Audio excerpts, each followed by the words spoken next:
After I joined Empire, I would work with a lot of artists, and it felt that in order for me to better do my role, I'd have to understand what it's like to be an artist today. I had to be in their shoes to get it.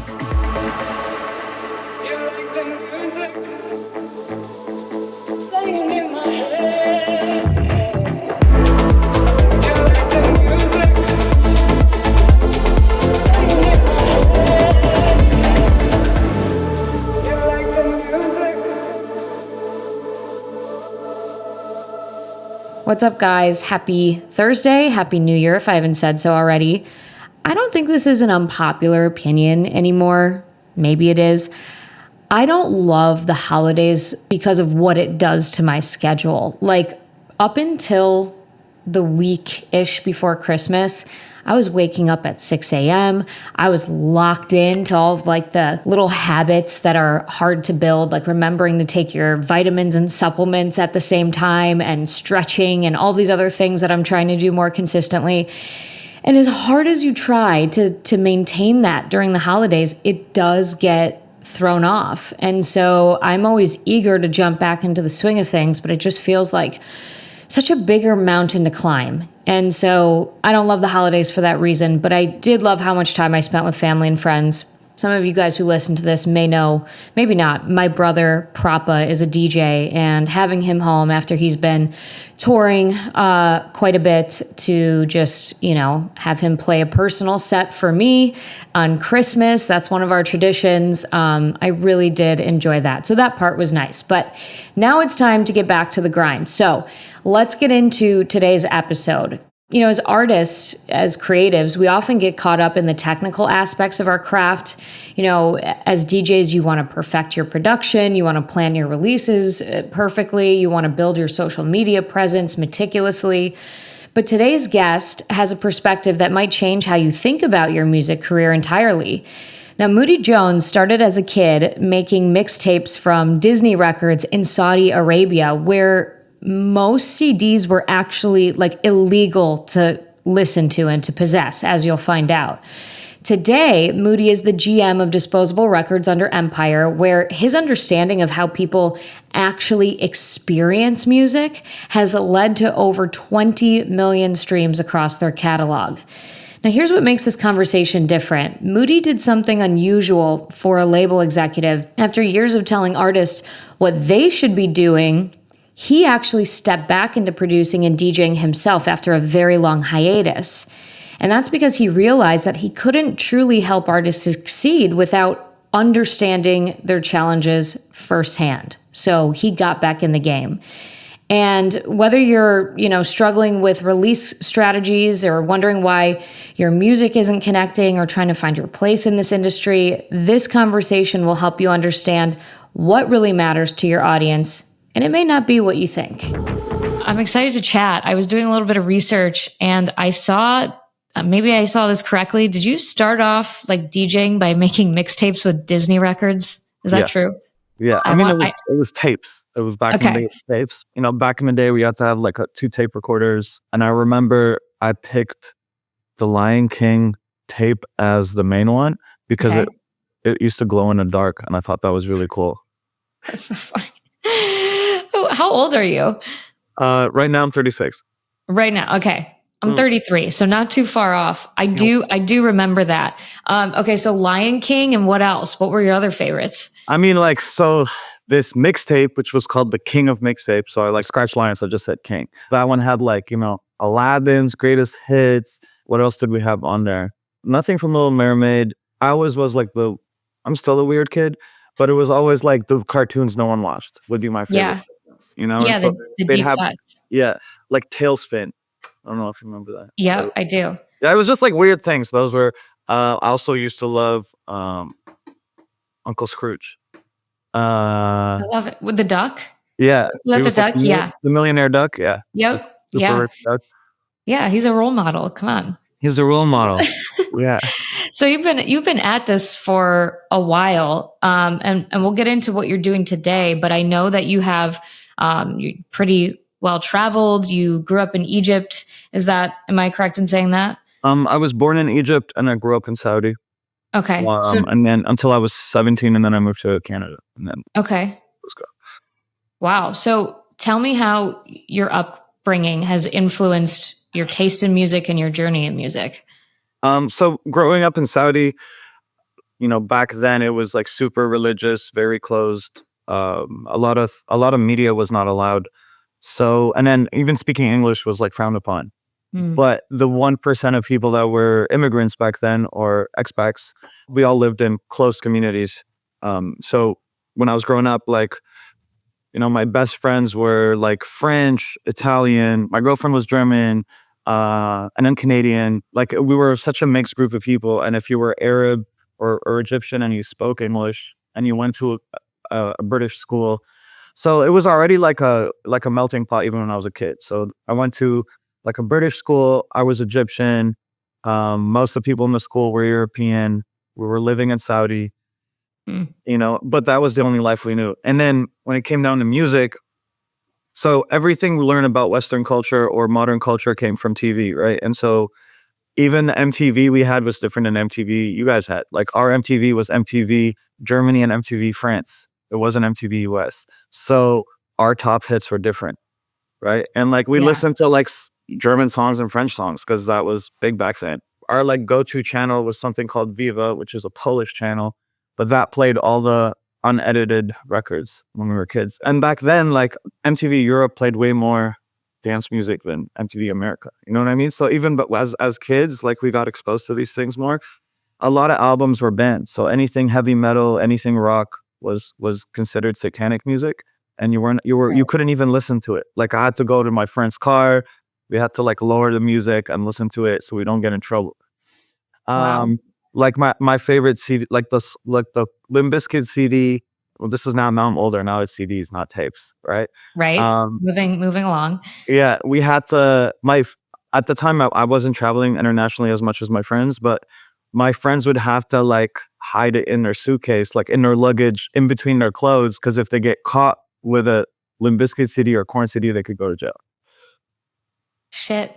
Yeah, so you know how today people talk, people who play vinyl, look down on people who are like, oh, you just download a record, and Hmm. I have to imagine back then it was like I had to smuggle a CD across That's across crazy. the border just to listen to it quietly in peace. And so I think that develops for a lot of immigrants, for a lot of expats, for a lot of people that grow up that way, uh, a much deeper connection, and a lot of nostalgia that we feel very blessed and lucky to have access to such music today. Yeah, you have to develop a deeper appreciation because it was a scarce resource. And thank you for the reality check that I think like every American needs every so often of how lucky we are that that was never a factor. You might have had strict parents for sure. I'll never forget my dad ripping off my Chingy poster on the back of my door. Right. He was fine with the Beyonce one, but not the Chingy one,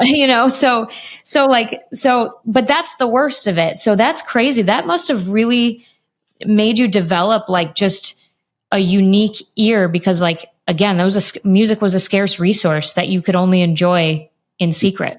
I remember, like me and my younger brother, we weren't hella close, even though we grew up together.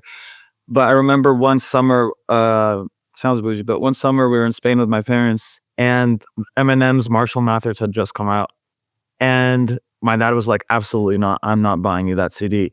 And I wanted my brother, and I was like, listen, me and you don't get along, but I need you to cry right now. Like, this is the moment where me and you create this bond. And he did. He fucking cried. And I was like, Dad, I think you should do the bigger, be the bigger person and buy this CD. He's really crying about it.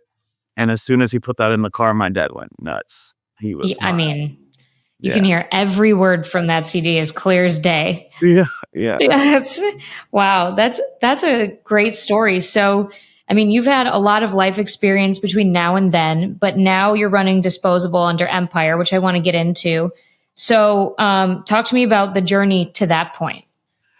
Cool. So, when I was in Canada, I started throwing parties just like everyone did in college and stuff like that. And then quickly I realized that I was really good at marketing the parties.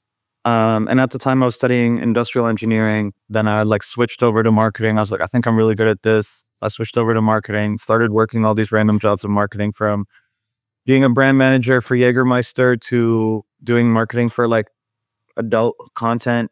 And then I had a company that was an HR company that I ended up selling to like our main investor. Not selling, but like he just bought out the rest of the shares. And then was invested in this company called Wavo. Wavo was like a remix platform. So back in the day, you'd have to like follow on Facebook, and then you could download the stems, and then you enter a remix contest, and people vote on it, and then the best remix gets released, or you just get $500 or whatever. So they were transitioning from a remix platform to like a marketing software for music, and so I joined right at that moment. I was there for 4 years. I started working with everyone from like Republic, RCA, Atlantic, and Empire. And then I started consulting for Empire on the side. First, I was offering the services for free, and then I started, our business together started growing a lot. And after 2 years, I said, "Yeah, yo, guys, we should meet up in person." And when we met up, we just really clicked. I think the team was like 30 people when I joined. I sat down with Nima, who's now the CEO, and Gazid, who's the CEO, and we just had a really good connection. I love their vision, and till today, I'm still.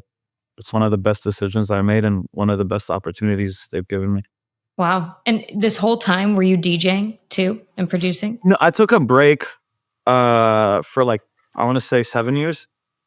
Which fuck, it sounds so long. Sorry, I keep swearing. Wow. Are we That's gonna? okay. I swear all the time.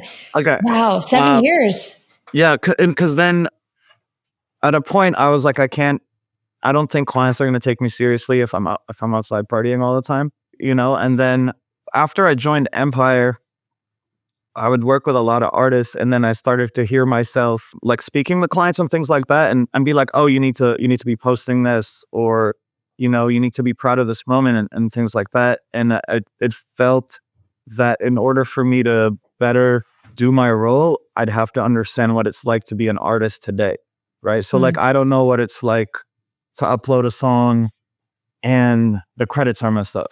I don't know what it's like to your song's been live for a week and you don't have any placements. I don't understand a lot of the anxiety. I don't understand a lot of the pressure. I don't understand. Like, now I get it. Like, me wanting to post, "Oh, I'm so happy I got X amount of streams," sounds cringe.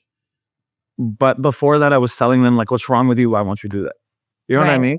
And so it had to be on the others. I had to be in their shoes to get it. And then, honestly, the production side, I always made songs that I thought just had a gap, or there was like a certain sound that was missing. And so that's where the production came in. And, before it was like how mixing hip hop with house. And I swear there've been clubs, I'm not going to call them out now, but 10 years ago or 8 years ago, they literally would ask me to stop playing a song. They're like, "You can't be playing Kendrick on a house beat." And now that's literally everything you hear Everywhere. That's crazy. I love that you said that term gap, because I feel like that's like one of your strong suits from just doing the small research on you that I have. But I also want to say, when I was doing my research, I found this track of yours that I'm pulling it up right now. I've played this probably 50 times in the last 2 weeks. Okay. Gold Action. Yeah. That track is amazing. Thank you. Amazing. Oh my God. I've never played a song that much in that short amount of time. So wow, it's crazy that you took that much time off, and I mean, you're killing it. Thank you. I mean, I appreciate that. That means so much to me. Honestly, like on a day like today, hearing those kind words was very meaningful. I appreciate that. Yeah. Gold Action was like, yeah, it's just I knew it was going to be a good song. Honestly, I think all my songs are good. They just didn't they're all different. Like, yeah. Like each song is like a different vibe or energy, but at the time that was the gap. I think that song was during COVID. I was just at home a lot and I wanted like something upbeat, happy. But there's another song, I think it was called Shake. Shake I wrote while I was in Miami during COVID, because Miami was the only city that was really open. Yeah, right. And I was like going to space and like meeting all these people, and like that's literally their names, and that's literally what I was doing. And that whole song is, I think I talk about live or something. I don't, but that's literally me being in Miami for 6 months, and that's what life was.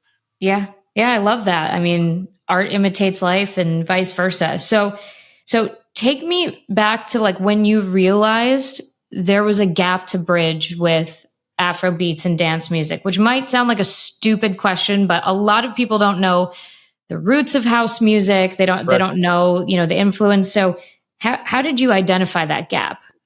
So I'm very fortunate that Empire has like a global footprint, and we do have offices. We have staff in like 26 cities, and we have offices in Africa. And prior to being the GM of Dance and Dirty Bird and Disposable, I was the SVP of marketing. So I did most of the rollouts for all our artists, including a lot of the African artists. So I was very aware of the import of the African sound into America, into Europe.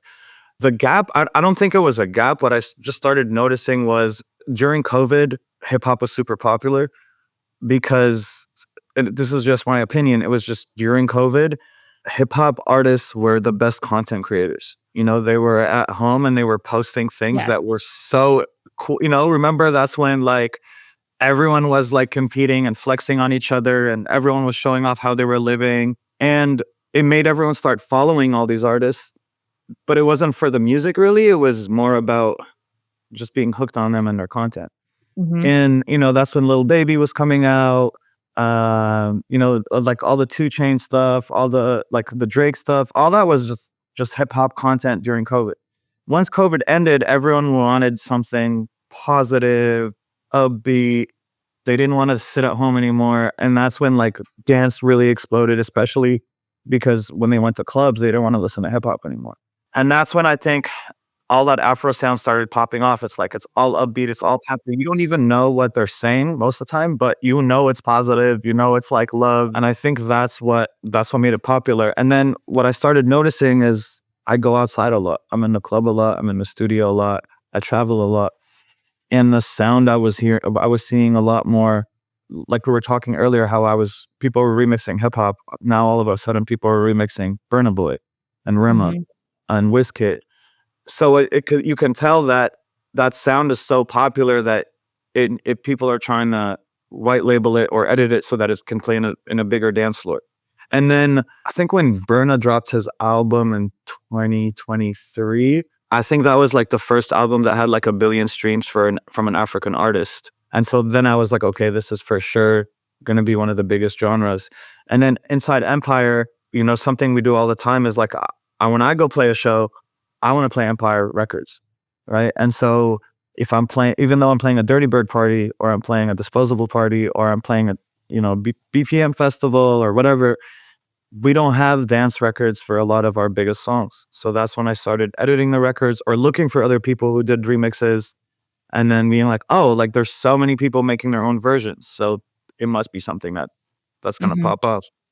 And then when Rema dropped a Come Down record, and then who was it? Selena Gomez? Was it Selena Gomez? But she hopped on it, and then I was like, oh, okay, this is for sure now gonna be mainstream. And then now, like over the last year, it's been like every single person from Francis Mercier to Night Freak to Kind of Music, everyone's just on that vibe. And Kind of Music is literally at least 10 to 15% of their set would be Disposable Records, which is how crazy to us. Yeah. But if it wasn't for them, I don't think, like, shout out to them, because their cosign is what helped really push that label this last year. Yeah, yeah, that's got to feel good. I saw Night Freak on Halloween this year. Like you said, it really is everywhere now, It and it's also sells tables. that's a good point. Expand on that. So something I noticed when I would go to Egypt and other countries in Wana is the demographic there is a lot older when they go out, right? So you have people in their 30s and 40s that are in the club. Regular house music and techno, none of it gets those people excited if you're from the Wana region. But then you put like an Arab vocal on an Afro house beat, instant hit. Everyone loves it. I think that there was videos of Francis Mercier with an Egyptian artist named Amr Diab. He's like our Michael Jackson, right? He's like the biggest artist of all time for us. He's literally in the booth, and Francis is playing his record on a Francis instrumental or an Afro instrumental, and the entire population of Egypt watched that video, which is mind blowing. You know what I mean? Mm-hmm. You all see that in tech, and that stuff sells bottles. It sells tables. You know, the way you dress for these parties is also very different. It's not a dark lit room, so the videos look better. Does that make sense? Like you can play Afro house on the beach, you can play Afro house in the hotel, you can't do techno in any of those areas, which in turn the demographic changes, which in turn makes the sales different. Interesting. So it has more use cases, basically. I think it's easier to understand. Like you don't have to know what Afro house is, but you're like, oh, I know this song because you know the acapella. It's just it doesn't take away from the vocal. Yeah.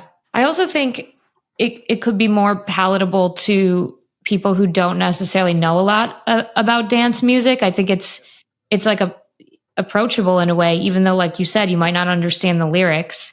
It's different than techno, where I feel like you really have to be like in the cut, like in this scene for a while to appreciate something like that. You know, I think the Grammys added this African category of last year. I think in 2022, Spotify added Amapiano as a category, or 2021, and then 3-step. And then this year, the biggest trending genre on Spotify was, I think, Afro House. So it's obvious that it's gaining the most popularity. And I think specifically in the Spotify case, the reason that is because you can listen to it anyway. And that's why it's so popular. Like you can be at the gym, you can be in the car, you can be having dinner. That sound, that BPM works. It's not, most of it doesn't go all the way up to 126. It's usually around the like 114 to 122. So like your heart rate isn't going crazy. And that's usually a little bit higher than your resting heart rate, but enough to give you a little bit of energy. Right. And especially for passive listeners on Spotify. So, right. And who was it? Cabello. She jumped on the Move record too. Like that just shows you, it's everyone's attracted to that genre, and I think Travis is going to come out with his project with Adam Port. It's going to be a good year. So now it seems that it has the validity from the market.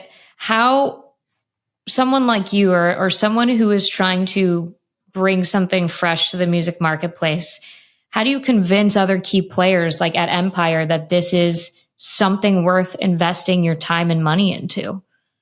That's a good question. Frankly, I think it's a waste of time. I'm in a good place where I don't really have to convince people. Like I'll just do it. And if I fail, I fail. And it's better that I tried it and I failed than for me to wait and it passes me by and someone else tries it. We had the Fireboy Peru record. We did the remix, I think almost 2 years ago.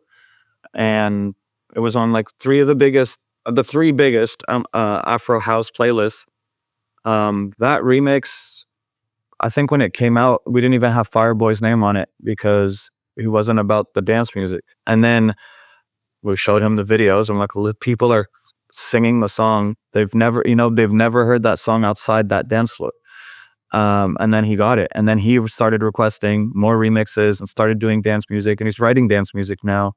And most recently, he dropped a record with Skrillex. But if it wasn't for that Peru remix 2 years ago, he wouldn't have been open to doing these things today. And I think the Skrillex record is like the #1 record on Mint or something like that. It's doing crazy numbers. But I think it's so much less about convincing people to do something. And if you have to, it really is to party or going outside. So that's where content becomes really important. I cringe when I say that, but it really is like, look at this video. This song is incredible. The crowd just loves it. And then it's like, okay, it's a no-brainer. Right. No, I agree with what you're saying about like if you have to convince somebody, that takes more effort than just trying to do it, to try to make the thing happen that you want to happen. But you definitely are in a unique position that I think a lot of artists would aspire to have, to be able to make those decisions as a selector and as a tastemaker, and shaping the scene. So It takes a level of discernment that you refine over the decades of your career to be able to get to that spot. So, Yeah, I mean, it took a lot. I mean, most recently, Empire, we convinced the world with Country, right? We did the record for longest charting #1 song by a single artist. I think it was 18 weeks. We Shabuzi was with us for 3 years, maybe longer, but we kept working at it. But we can't ask anyone for permission. The whole point of being at an independent label is not having so much restrictions so that there's nothing to break. And internally, I think that's what makes us very special. Like the Dirty Bird team, the Disposable team, like there's no restrictions. Like if you think this is something worth doing, just do it. Disposable started as literally, it was supposed to be a sarcastic, cynical label. It was supposed to be a joke. Like we were making fun of the industry, mhm. and then blew. I don't know how. Like the whole thing was supposed to be disposable. Are songs that are good but not great. That was our tagline, and it Wow. was uh, basically the way I thought about it was I know like hundreds, if not thousands, of artists that have all these songs that they're scared of putting out because they're worried they're worried their fans are not going to think it's better than the last one, and they're Mhm. worried like how the marketing is going to be. But sometimes it's just songs that are cool to listen to a few times, and like it's kind of like an Instagram post. If it sucks, I'm gonna archive it, right? And so the Right. whole point was like Disposable Records, songs that are good but not great. So like example, like a White Lotus remix. Like people are gonna Yeah. play it for like a week or two and then it's done. But no one's sitting at home is like, yo, I Yeah. want to hear that a month later or 2 months later. That's Um, really funny. I never yeah, it's crazy that music can be disposable in a way, especially when you're like capitalizing off trends and stuff. yeah, and the idea was like if for example, let's say I'm whoever, let's say I'm a kind of music guys, but they just want to drop a song, but they don't want people to think it's like an official song or have high expectations. I'll just drop it on Disposable so everyone's expectations are lower. That Hmm. way they might actually like it. You know what I mean? Versus, Yeah. Yeah, oh it's a my God, it's a mindset. big, exactly. Because if you lower the expectations, then you might be open to just taking it as it is. And like, our merch was like, oh, I'm on the guest list, but not the artist list, or limited edition, one of 1 million. Like, we're just making fun of the whole culture of like, you know what I mean? And then we just started doing these trendy releases and it just worked. Wow. That's really cool. That's really cool marketing. I love that. So I mean, now like you said, you've gone in the opposite direction. You have this showcase called No Pressure, Mm. which I love the concept of that. Explain that to the audience. So no pressure are events where we let the audience become the aux. So, people who've never DJ'd before, people who've never played live before, but are great producers, they get 10 minutes. If the crowd likes them, they keep going. If the crowd doesn't like them, they stop. They got to work harder. And it's like a community of people who just want a chance, right? And at the end of the event, usually we'll sign one record. And Wow. the idea is like it keeps growing every time because you're creating communities of artists and producers that don't know each other. Because what happened, again, I go back to COVID a lot, but people started producing music without meeting each other. And people Hmm. started, like someone will hop on your record, but you guys have never hung out. They just send you Hmm. the vocal and now the song's out. And I think that took away from the soul and spirit of like working on music. Like I remember when All Day I Dream or Paradise or whatever, like the way most of the records were produced is they finished partying, everyone was messed up, and they went to a studio and they started writing together, and the song came out. But there was Hmm. like some bond or connection or story, and so No Pressure is trying to build like this community. So we also have like a WhatsApp group, and it's like 80 producers now. I don't know, and we could be like, hey guys, so and so wants a remix, who wants to do it? And then everyone will be like, I'll take a stab at it. And everyone sends it in the group. Everyone gives comments. Everyone gives feedback. And I think that's super.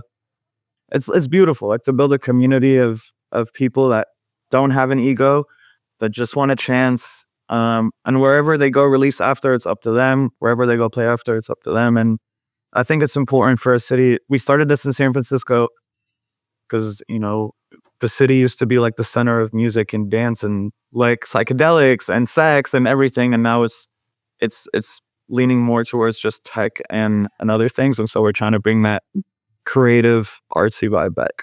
Yeah. Yeah, I don't think of like all the fun things when I think San Francisco anymore. You're right. You should come visit though. Like we're like one of our priorities is building the city back and making San Francisco cool again.